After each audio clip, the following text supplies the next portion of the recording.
Greg Hardy in and taught him a shred of our incredible sport. Many of us train women in self-defense specifically to help protect them versus domestic violence. Me and all my coaches at my gym do and take great pride in that. Competing in any sport is a privilege. Greg Hardy should not be granted that privilege. There are many beautiful arts taught in our sport, none of which should be afforded to him. Stephen A., do you agree with Jay Glazer? 1,000% I agree with Jay Glazer. In the interest of full disclosure, we don't see each other much, but Jay Glazer is my friend. I love this brother dearly. He is a good man.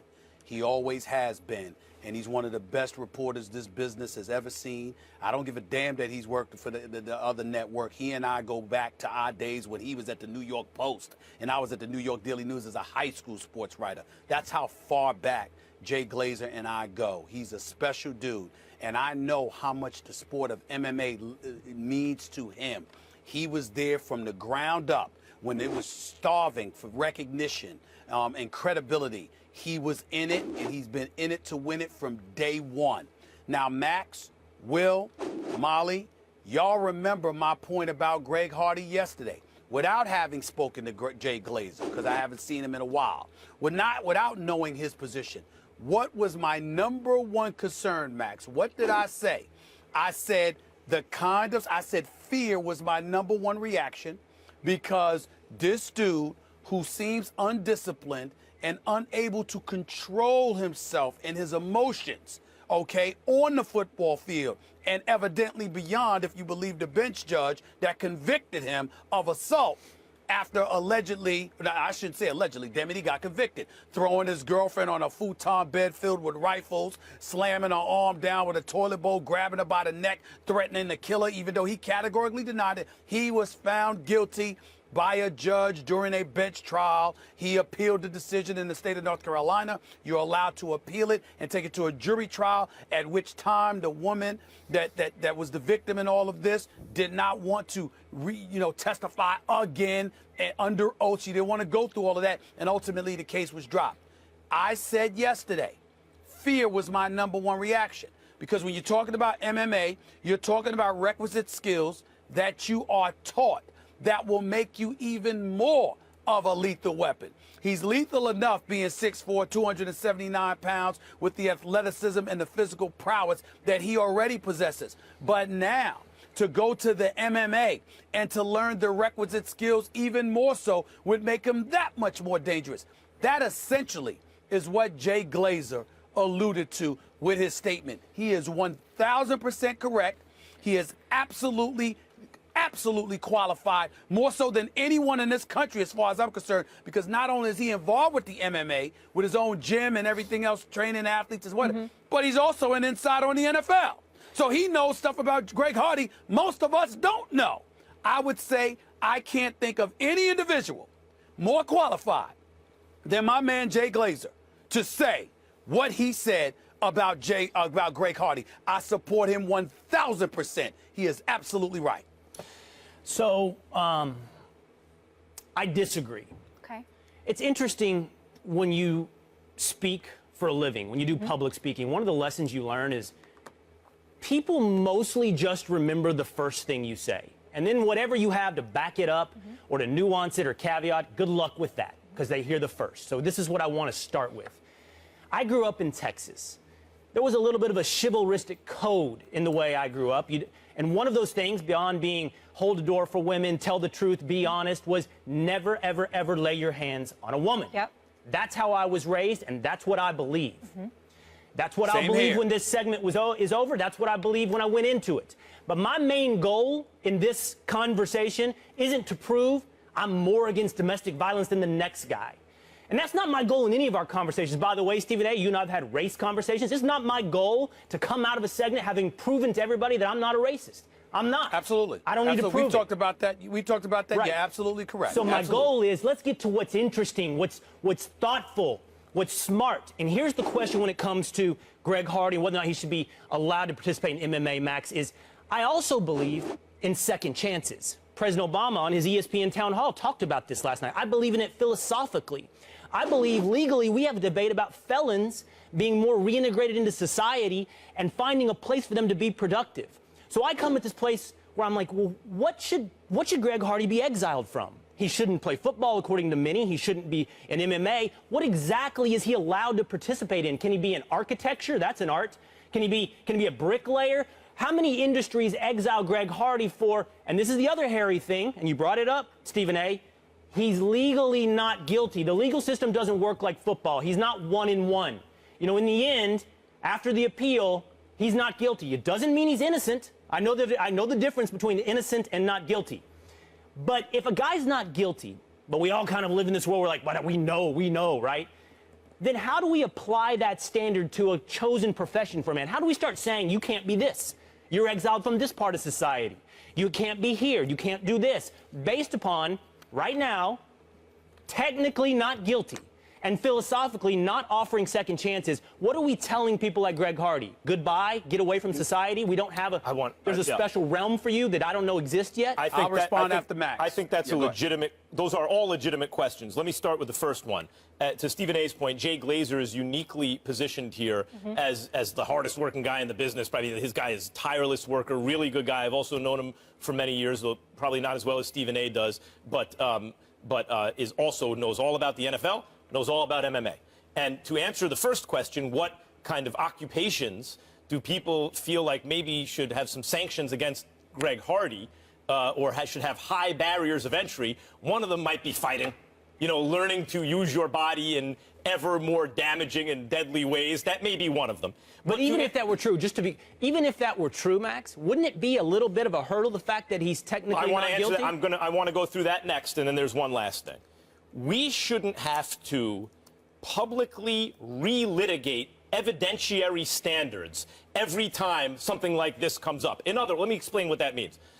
Just because someone's accused of a serious crime, even if that crime is difficult to prove, or they had just a good defense, or the plaintiff didn't have a strong enough case, we shouldn't have to relitigate publicly, in other words, all decide again what constitutes guilt. Right. There is a legal system, to your point, in place that works very well. Nothing's perfect, but it works better than everything else, right? And you said that you know the difference between not guilty and innocent. They're two different things. But he was not found guilty. He is not, you know. That's right. Okay. So the question is, should he be shunned? Right. In the case of, now this gets to an MMA question. In the case of individuals, promoters, who run businesses, I don't have a problem if they in good conscience sit down and say, okay, do I think it's the morally upright thing to do to be in business with this person? And if they say yes, they review it and say yes, okay, that's their decision, and they should go forward. And if they say no, don't, I think that's also fine for them, particularly in this industry, a fighting industry, considering the amount of evidence against Greg Hardy. And even though he's not guilty, we all see, I think many people see that there was stuff going on. Okay. That's not the way business works, though. Business generally is an amoral decision-making process. Not immoral, they're bad guys, but amoral. Morality doesn't usually is not the animating force in business. Making money is the animating force in business. And that's why I think it is fair if people like Jay Glazer say, okay, I'm in a media platform, I know both businesses, I have an idea about what's going on, and yes, they're making Stephen A, a business decision, you as well. and I need to voice the moral concern.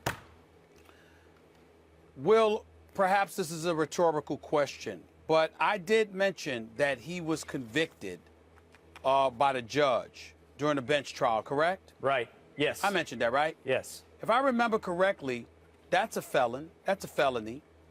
And if you're convicted, I'm not sure you're allowed to carry a weapon if you're a convicted felon, which is what happened. Now, the case may have been overturned or whatever the case may be, but ultimately a bench judge convicted Greg Hardy. If you are convicted, why should somebody turn around and train you to hurt people?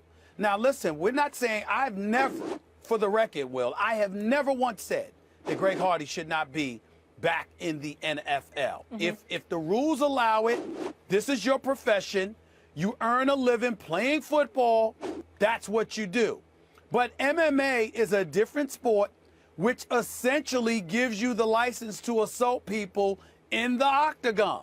but the requisite skills it teaches you are applicable outside of the octagon.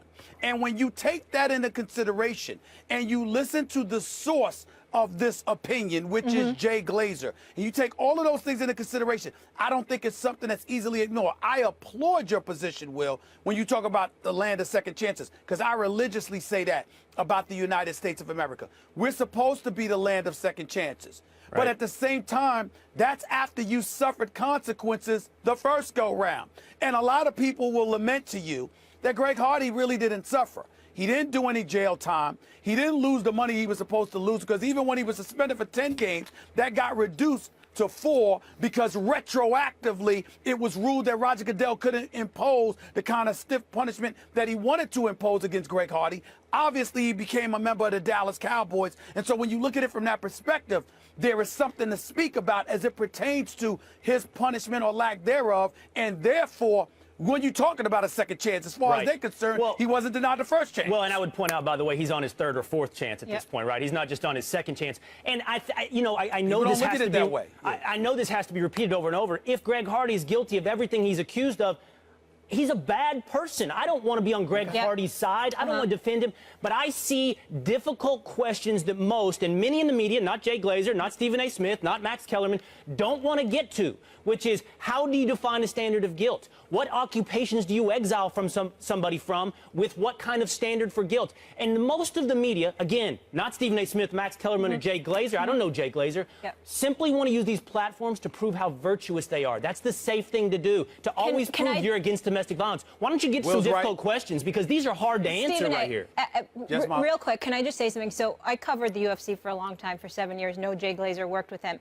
And I spoke to Rashad Evans, former light heavyweight champ, before the show. He'll fight middleweight 205. And he said, this is where I get what you're saying for second chances, right? So if it was any other sport, and basically what Rashad said is, knowing how to fight like we do is such a huge responsibility. And if someone who trains MMA has a very bad temper, that can be very dangerous. And if he doesn't have the ability to think before he acts, that he could definitely hurt someone in this sport. So that's someone who's fighting right now, and that's his concern. I know we have to leave. Can I just say, since a little bit of a hard turn tonally? So Stephen A. Smith had his big moment last night on Jimmy Kimmel. Mine's today. Did you know this? I'm filling in on some radio show. I know. Like the Stephen A. Smith show. I don't know. It's some... Yo, you better watch your mouth. You ain't doing it yet. You better pronounce my name accurately and appropriately before you miss out on this opportunity. Will Kane is filling in for me today while I fly back to the East Coast on my radio show, and they got the nerve to joke around with my name. You want to get yourself canceled? Yes, just to before start. You even That's start. to start. 2 hours in your house, you have no idea the kind of damage.